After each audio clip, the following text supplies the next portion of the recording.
Welcome, everybody, to the AODA panel. My name is Monica Ackermann, and I'm going to be moderating the session today. We're hoping that it's going to be a very, very interactive panel.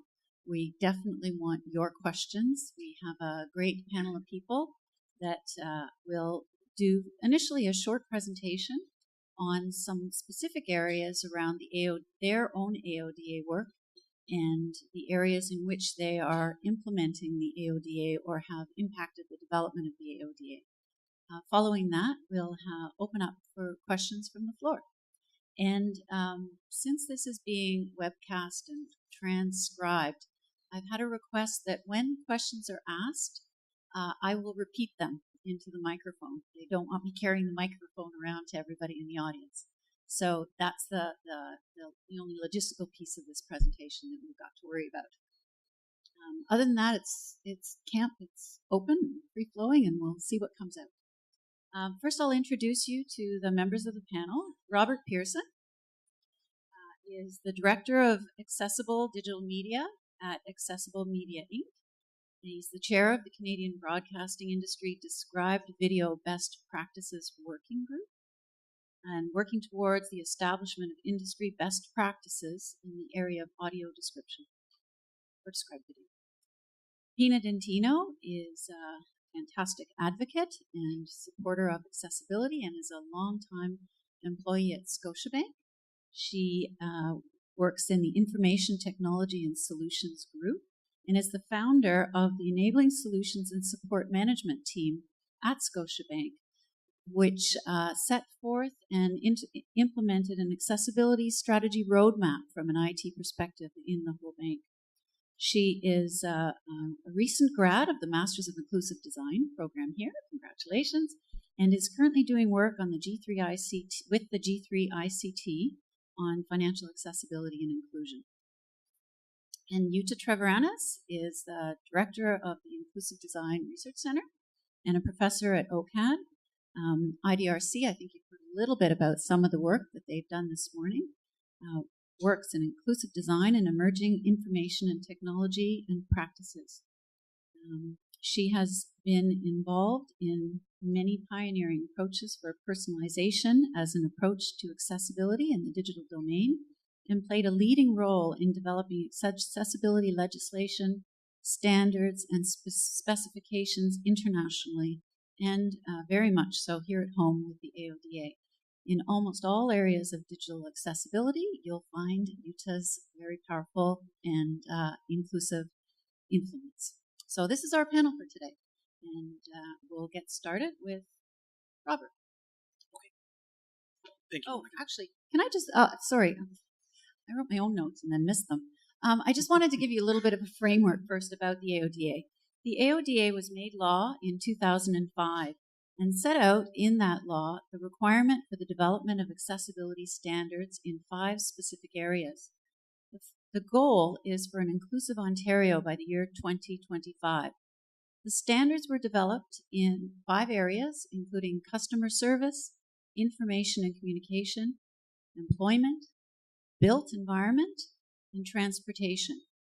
These standards were developed with the assistance of an advisory committee that consisted of 50% representation of persons with disabilities. The AODA applies to all organizations in Ontario, the Ontario government, the designated public service, and private employers with more than 1 employee. The requirements and the timelines of the specifications within the AODA are dependent on the size and type of organization. So the focus of this session is on the information and communication standard, but I'm sure it will range more broadly. And that specifically refers to how people create, provide, and receive information in an accessible manner. And that's just a little bit of an overview of the AODA and what the focus of the session is about. So, Robert. Okay. And just as you were saying that, I was thinking something else that might be relevant is that back at the time of the AODA Information and Communication Standard Committee, the 3 of us were actually on that committee at that time. So we were there when it was all born, and when it was born, and we were on that committee of 50% and 50%. So we've been involved in this for a number of years. That was from back in 2007, I think we started on the committee, and until about 2009. But today I'm going to be speaking about accessible media strategies. As you already know, I'm from an organization called AMI here in town, and we do accessible media as our services that we provide. We provide a fully accessible broadcast experience, and to an extent, a digital experience as well in terms of the deployment of accessible media. In terms of working with the AODA standards, they are in essence the W3C 2.0 level A and level AA standards, as by any other name. And so the work that we do on the web is focused to W3C level A, level AA. And so some of the things that may be of relevance to you now as you think about putting your media onto the web, so your video content, your audio content, is, do I need captions? Do I need video descriptions on my video? How do I do that? Where do I get a player to do that? That's definitely one of the main challenges in this area, is getting a player to put on your website that is in itself accessible, so structurally accessible to speech browsers and keyboard navigation and things like that. But can it also put through captions, put through description, give the user the ability to turn them on and off? That is the challenge. Really, it isn't out there yet. There's only been a few examples of that worldwide of a fully accessible media player in that regard, to allow for full accessibility in that way, both structurally and through the content.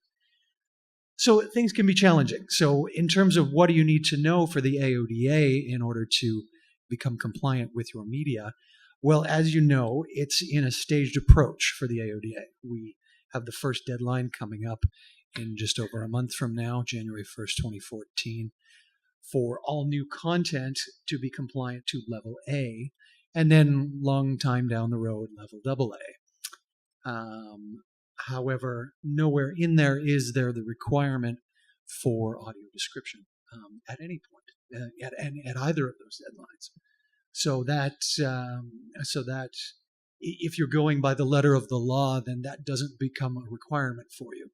But it comes down to, do you know your audience? Would your audience benefit from the implementation of audio description on your video content, and will you make that extra effort then to provide it, if you can find the means to do so through a specific player? So those are some of the challenges that you no doubt face. Captioning has become much easier in the last couple of years, I would say. You may know everything from posting a YouTube video. You can get YouTube to generate your captions. You don't really want to, but it's they'll do the job for you to an extent. But you can also create your own captioning file. I'll give you one example of what we do. Is on AMI TV, we provide 100% captioned content and 100% described content. So 24 hours a day, it's all described, it's all captioned. We have several pieces of original programming that we produce on the channel from our offices across the country. And that content is fully described and fully captioned in these little kind of interstitial pieces. They're kind of 3 to 4 minute news stories that are of interest to our audience. We then post all of those onto YouTube because it's the most... we do operate as a not-for-profit because we don't have the means yet to go out and build that accessible media player that's fully functional. However, we are getting there, I can tell you, as we've begun the work to begin to establish that. But for the time being, we post them to YouTube. And what we do is that the caption file that we broadcast on air, we then upload that to YouTube so that it then matches the file that we broadcast on air with the captions that are then broadcast through YouTube. There's all sorts of considerations, of course, around structural accessibility and YouTube itself, but But that's one of the examples of how we mitigate that. We put the broadcast file up on air. So maybe I'll leave it at that for now, and we can feel free to throw out your questions after that. I know there's a few points that have been raised around marketing material and other items, but we can leave those for the question session afterwards. So I'll pass it to Pina. Thank you, Robert. As Monica indicated, I've been in the financial industry now for about 27 years. I started when I was 2, but my background, when you think of my career, my background has been in business and most often project management. And so accessibility for me was something that, came about as a result of an acquired disability.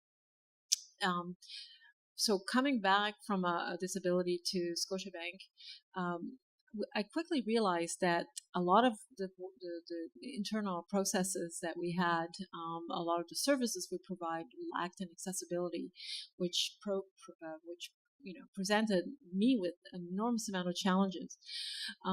But with that, I started out to try and understand what other employees and other banks were doing in regards to their accessibility. And therefore, in 2006, 2007, we actually created or launched what we call the CFIAT, which is the Canadian Financial Institutional Assistive Technologies, which is a forum where the 5 large banks get together on a quarterly basis, along with some of the insurance companies, and AMI actually was on that.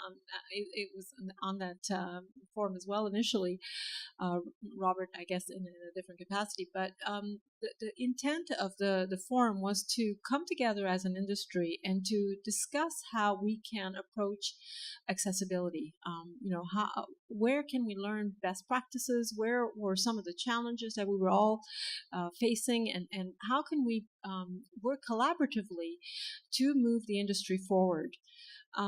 We then got engaged in AODA, as Monica indicated, and while AODA, technically speaking, doesn't apply to a lot of the Canadian large banks because we are federally regulated, we quickly recognized that it was an opportunity for the financial services to raise its profile in providing enhanced services to all our clients and really understanding what our clients were about.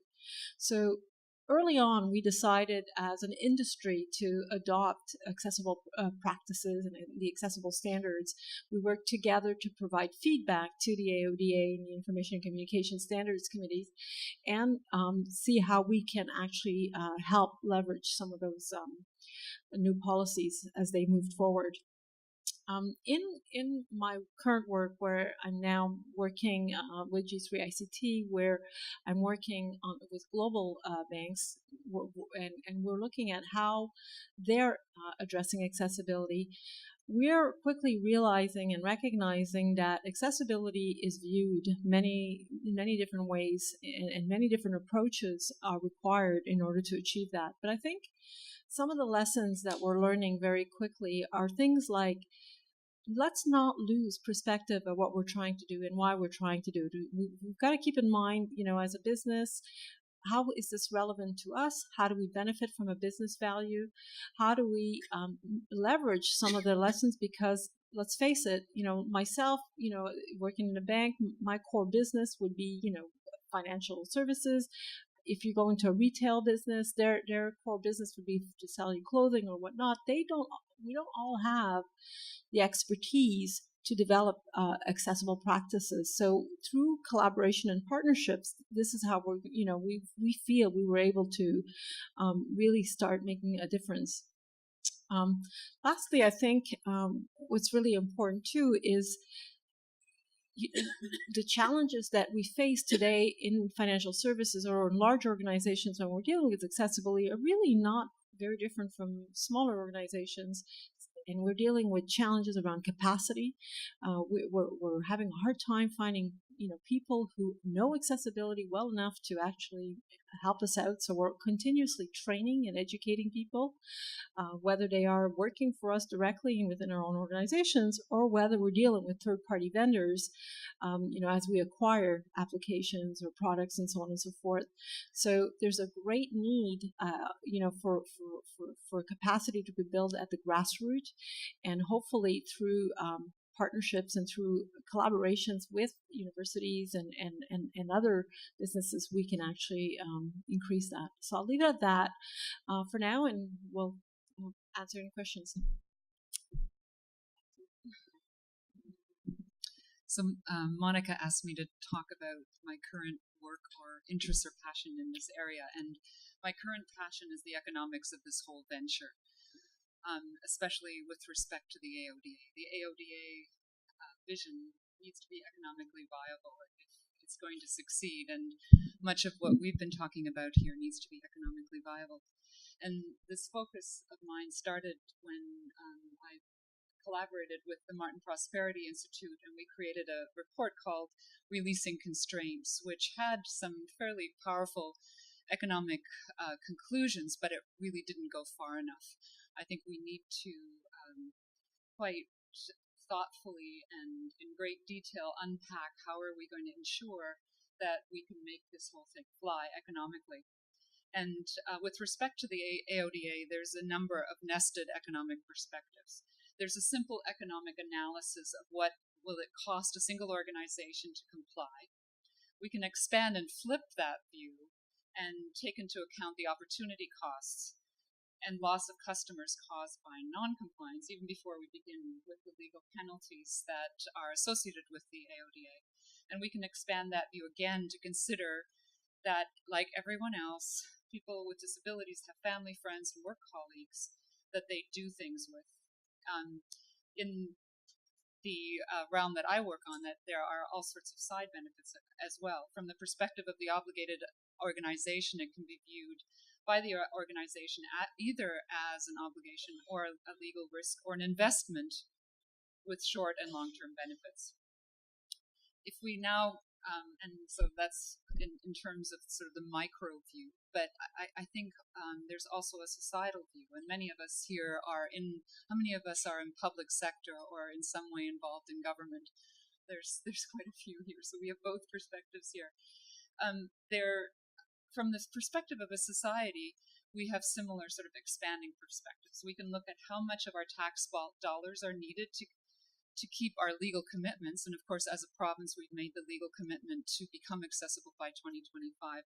Or we can expand that to look at how much it costs us as a society to exclude a growing number of people from full access to education, employment, and becoming productive taxpayers.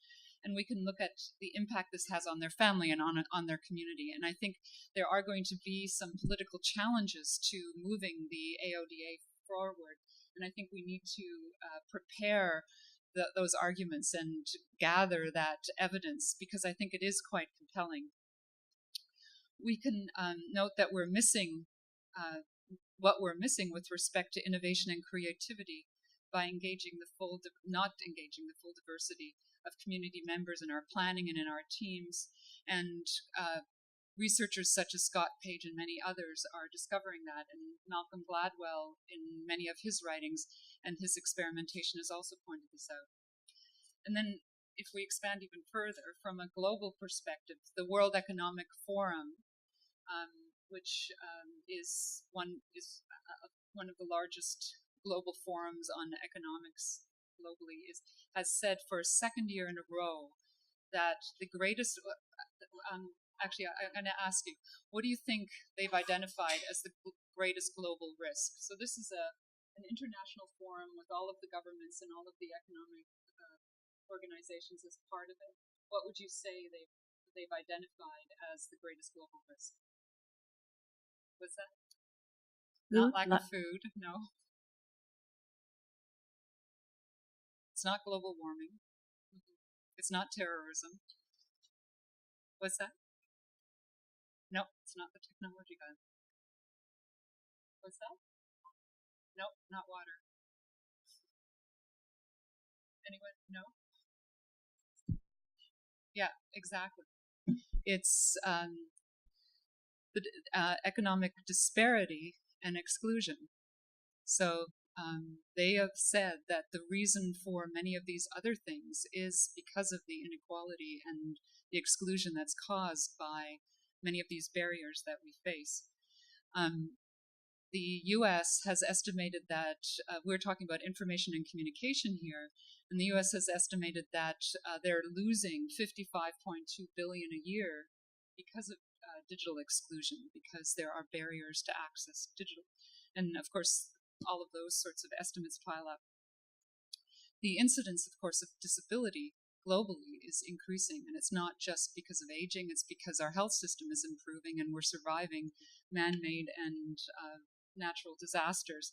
And so we can, there's another story here. And I think what it comes down to is we can invest in a vicious cycle of exclusion, or we can invest in a virtuous cycle. If we don't make our world more inclusive, those costs that the US estimate will continue to spiral out of control. And if we help everyone meet their potential, the possibilities are limitless. And so that's why we've been working on another perspective to address the political fora that will be coming up, the government's difficult decision making as to whether they need to invest in this, whether we need to have a strong AODA, whether we need to have a strong push towards accessibility.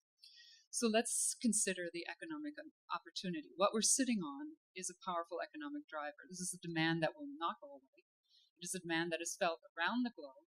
We are ideally positioned to meet that demand in Canada. All of Canada's weaknesses, when you read the OECD reports, we're told we're not very innovative, we don't have any large enterprises, we have no venture capital investments, we have none of the things that are required for an economically powerful and innovative country. But we don't need many of those things. Inclusive design or accessibility requires small, medium enterprises and creative indie developers. We don't have manufacturing. With 3D printing, we don't need it. We can create one-size-fits-one products. We can design for diversity. We don't have large venture capital. We can grow this from very small successes. And in fact, what we need products and services that address the outliers, which means small things, each very, very diverse. And so inclusive design and accessibility and the AODA as a legal driver for this can be a fairly huge economic opportunity. It's better than the oil sands without the negative social and environmental repercussions. And unlike other economic drivers, it's not going to run out. We're not going to stop aging. This is future-proof, and the demand will only grow. So, like every good curb cut, as we talk about it, does everybody know what we mean by a curb cut?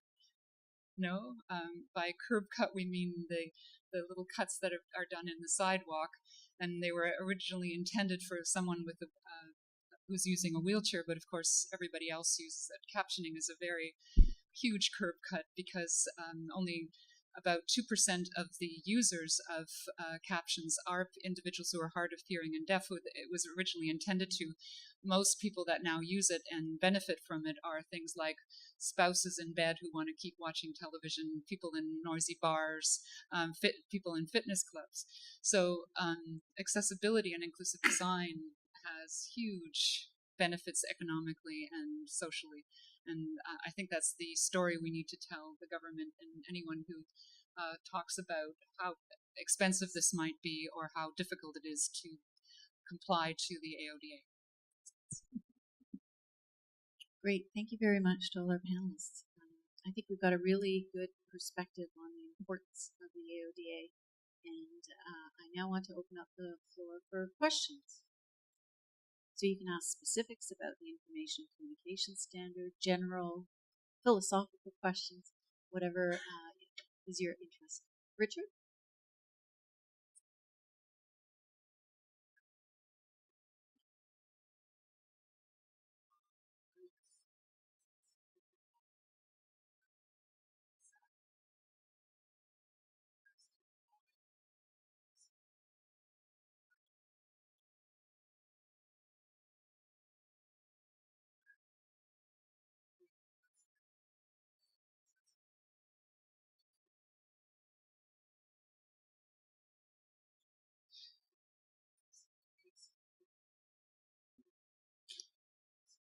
So the question, which I'll repeat, is each member here on the panel was a member of the Information and Communication Standard. And the question to them is, why were, for large corporations, intranet or employee-facing websites excluded specifically from the AODA, and is that not exclusionary for employees with disabilities? And just for context, the Ontario government, their web requirements are such that the internet and the intranet need to be accessible. Who would like to take that? I'll start it. Primarily, there were a lot of discussions during the standards committee in regards to the definition of, first of all, about internet, what's a new internet, and what's intranet, and what's new and what's old, and so on and so forth. But I think there's two things that we sort of have to keep in mind. One is the fact that the reality is that a lot of the intranets are legacy-based applications, which require enormous amount of investment to try and remediate. And a lot of corporations we have found through conversations was the fact that they're working on replacing them, or they're working on GUI interfaces that could be made accessible to sort of mitigate some of that risk. The other thing I think that we talked a lot about was the fact that these standards, although they became law, there's an expectation that these standards get reviewed every 5 years, and that gave the ministry an opportunity to revisit those timelines as well as those expectations based on where technology was and where demand and costs were. So I think those were some of the discussions that took place during that time. Jutta, do you want to answer that? I should do a little bit to explain what the process was. As Robert talked about, the standards committee were made up of 50% individuals who were disability and accessibility advocates or organizations of, and then 50% obligated representatives of obligated organizations. So it was sort of like a sausage process. I mean, there were lots of good intentions and recommendations that went in, but it had to survive that two-sided struggle, and then it had to also survive the legal process. So there were quite a few advocates actually for making sure that the intranets were included. One of the things we were told is that it would be covered through the employment standard and therefore didn't need to go into the information and communication standard, which, however, the way that, and then the other point that was made at the time was that it still is covered by human rights legislation, but still everything is, and so certainly there was quite a bit of advocacy to include it, but those three sort of provisos, the fact that there would be a review, that this was a multi-stage process, that it could be added later, the fact that it would be within the employment standard,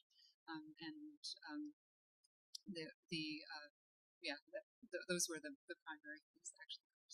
And Monica, I know I'm the moderator, but I was a member of the Employment Standards Development Committee, and working in IT, and having done job accommodation for many years, was really pushing in our committee as well that the intranets and the tools that employees use be accessible. And interestingly enough, we were told, well, we'll just align with the Information and Communication Standard.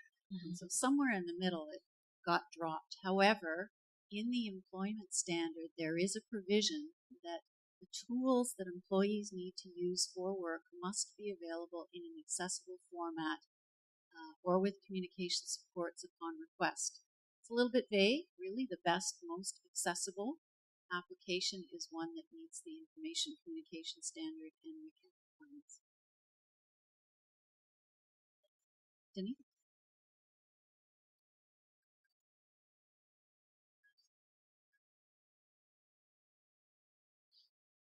So the question is, why is there a gap between a 7-year gap between level A and double A? And for those of you that aren't familiar with the Act, as of January 1, 2014, there's a requirement that all new websites meet WCAG Level A by January 2021, 7 years from there.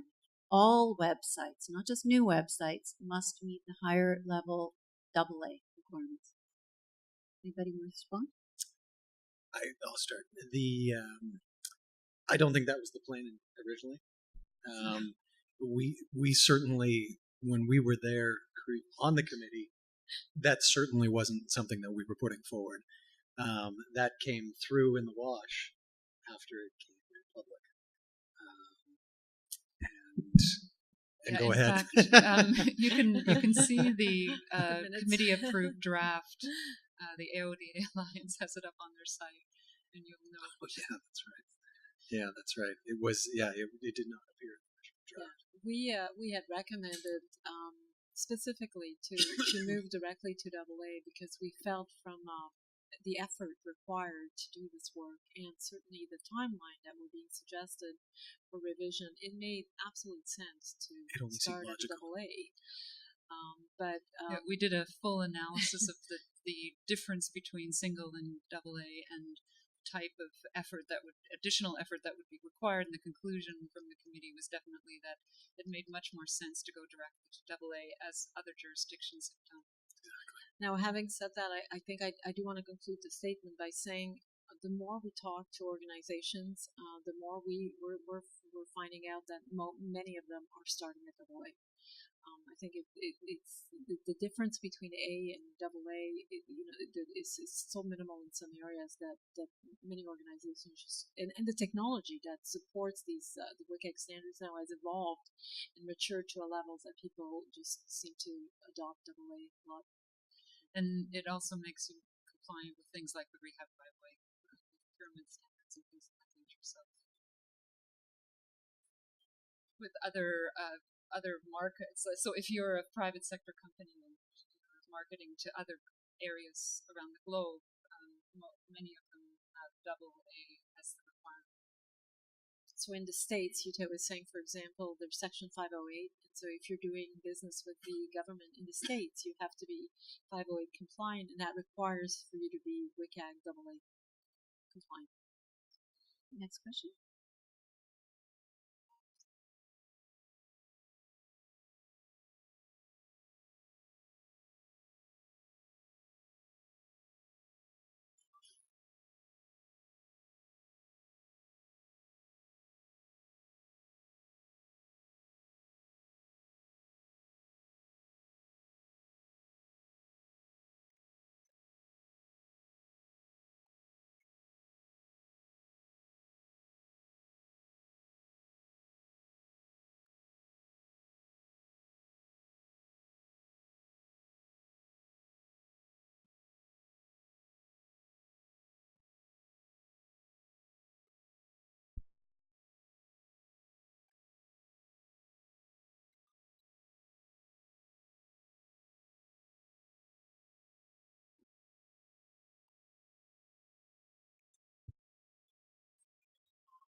The security app, and then they didn't consult to make it accessible.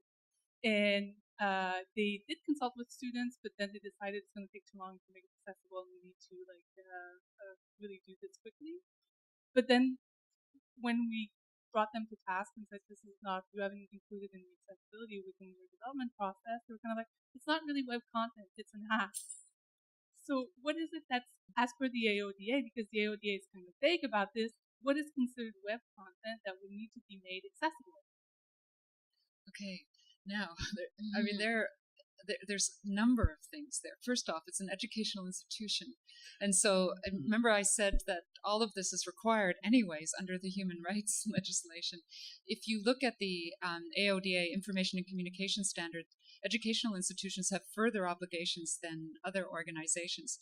So, if it is curriculum, if it's educational material, they are not complying under that, whether or not it has anything to do with the web. So as an educational institution, they have further obligations to ensure that their educational material and the educational process, the delivery mechanism, and the content are accessible. So your question's a good one, but it isn't completely relevant here because it's an educational institution.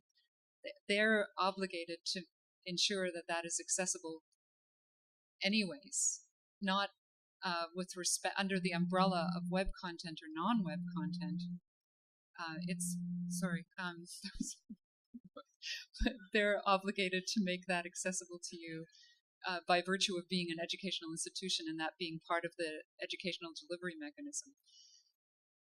But to answer your question about what is web content, there is this was a hotly debated topic because there are many things like financial institutions that have PDF files of, checks going back to the 1920s or those sorts of things. And so because those are exposed under a web interface, it was asked, is that considered to be web content and do we need to make it accessible? And so there was a large discussion about archival material or things that are not new material. Because there were obligated organizations that came forward and said, we're going to go out of business if we have to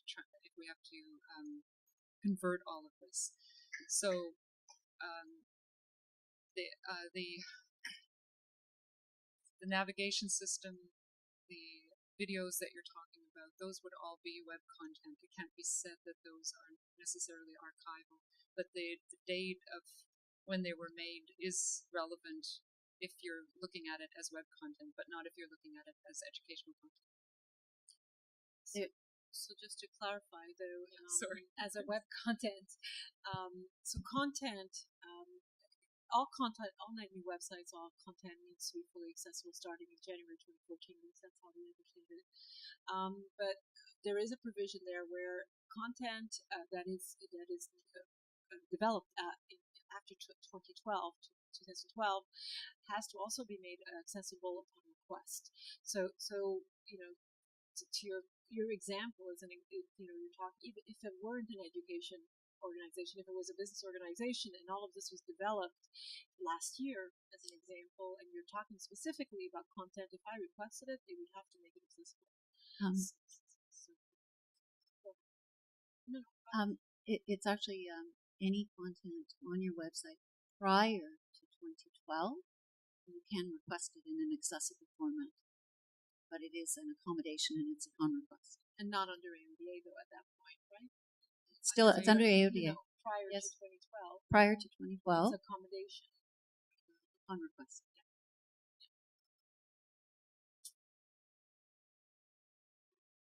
Actually, I think the conclusion of all of this is don't try to work it all out. Just make the stuff accessible. Hi there. A lot of questions about web stuff. PDFs is my question. So there's a whole push about making your site accessible, but I find that a lot of companies are forgetting about the documents themselves. What are the requirements for PDFs? January 1st, do they need to be accessible, or they fall under a different category and a different date?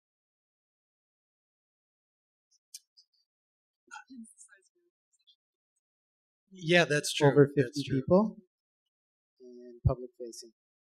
Well, insurance. Yeah, there's two thoughts that the Information and Communications Standard, the IASR, doesn't specifically specify PDFs. So it says your web content must be made W3C 2.0. W3C 2.0 doesn't specify anything about PDFs. So that leaves you in the dark. But, correct me if I'm wrong. The web's, it doesn't. I mean, you can have stuff on the web in HTML or PDF or whatever, or Flash or Flex, or it's web content. It's exposed on it's the web web, content. right? Yeah, exactly.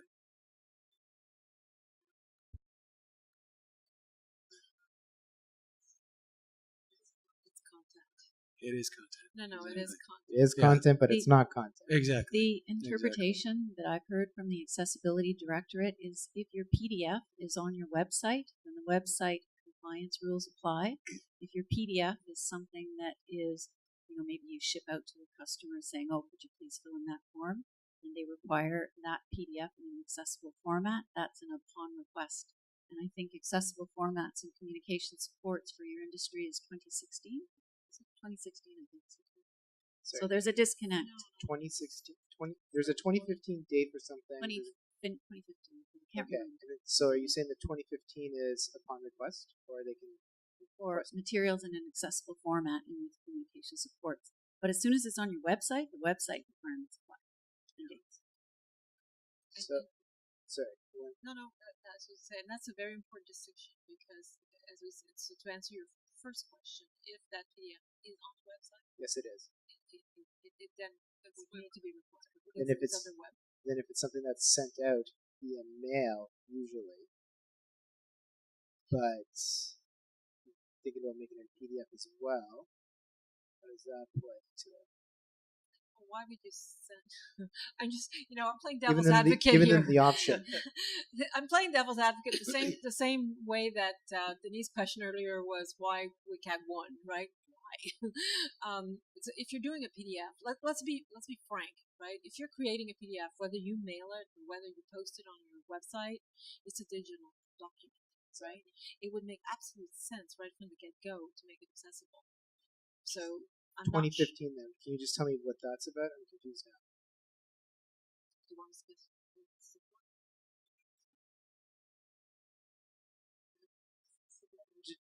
Just how that plays into like documents of possibly PDFs.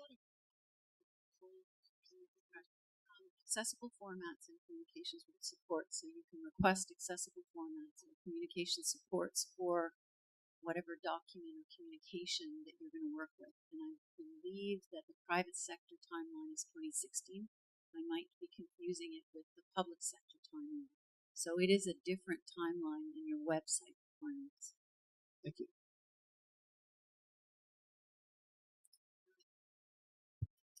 Can I go with another one? Or? Yeah, go ahead, Denise. Okay. So it's kind of two questions at the same time. The first one would be about the financial penalties of not complying, and then also things aren't going to be assessed as of January 1st, 2014. It's going to take time. So what's really the time frame for people there, and what are the resources we need to test all those websites? Okay. So regarding the penalties, I think one of the things to keep in mind about the AODA and how it first was initiated, it was always based on intent and the good nature of people doing the right thing for the right reason. So the intent of AODA was not based on penalties. However, there are penalties that have been identified should you not comply. But if you look at the penalties very closely, it's a whole process in which you sort of get notified, you've got an opportunity to remediate, you get better. It's only if you're a repeated offender or you really don't want to be doing it that you're going to probably be pursued with penalties. At this point, as we speak, to my knowledge, there hasn't been any penalties for anyone at this point. And my understanding, primarily, the reason behind that is that while they've announced all of this way back, the structure to actually act on this isn't there right now. They're still working on how they're going to actually report, track, manage the penalties complaint. That's not there. So I'll turn it to you, because I know there are discussions going on right now. Just for a moment, we have about 6 minutes left in the session. Oh, okay. Okay, I'll just very quickly note that in talking to the ADO recently, the Accessibility Directorate Office, which has the compliance part or the compliance office within it, they're viewing it like tax evasion. So you send in a report, they audit some of the reports. If they find anomalies, they call you in to justify. You have a period of time to fix it. If you don't fix it, there is a big stick, financial stick at the end of it. They have at their discretion, they can fine you up to, what is it? $15,000 per infraction, I believe, Right, up to exactly, $100,000 something like that. per I mean, day. and so and as Pina said, I mean, that's not completely mature yet or worked out. There have been discussions about other ways.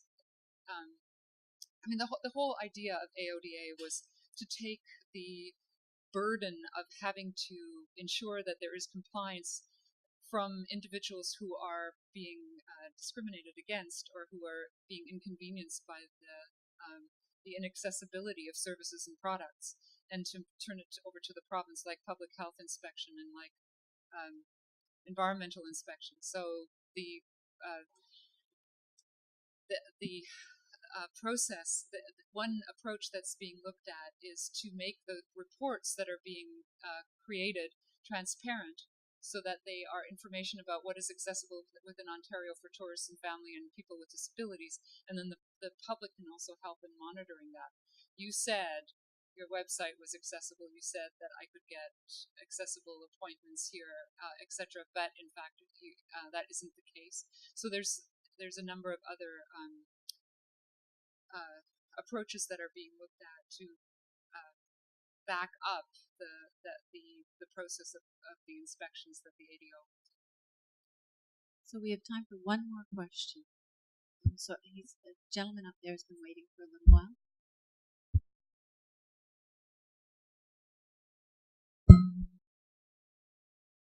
I just want to ask about like gray areas like market surveys, for example, that you get through email. So I'm not sure if they are going to change, but I have been like getting some surveys from the market research company. Their surveys are not accessible. They have like accessible versions of it, but if you click the wrong link, you lose access to the accessible version. So it looks like based on like how appearances of what's happening, like I don't think that's going to change. So unless like this proves to change this year, I'm seeing like something like market research like being semi-inaccessible.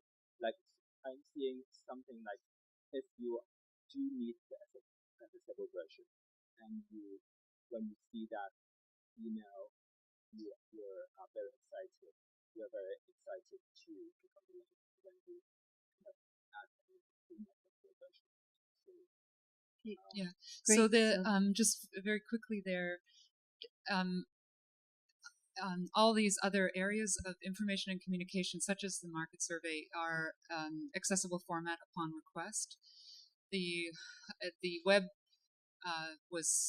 the web requirement was used as a different approach. Of course, there will be an update to the information and communication standard, but other than web, all of those other forms of information and communication between an obligated organization and a customer, or between a public service organization and their clients, is accessible formats on request, and it's the format that's requested by the individual.